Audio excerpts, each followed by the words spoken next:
Dan kita langsung ke gedung DPR peringatan. di Senayan. Sudah ada Mutia Wiro Sastro di sana.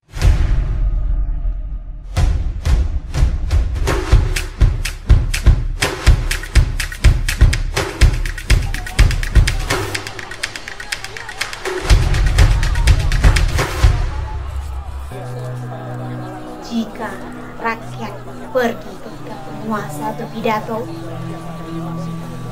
kita harus hati-hati. Barangkali mereka putus asa.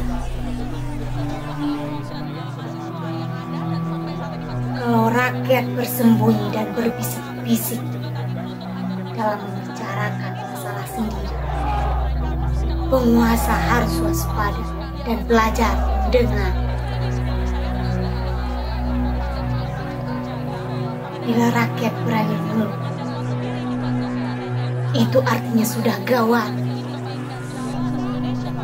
Dan bila omongan penguasa tidak boleh dibantah, kebenaran pasti terancam.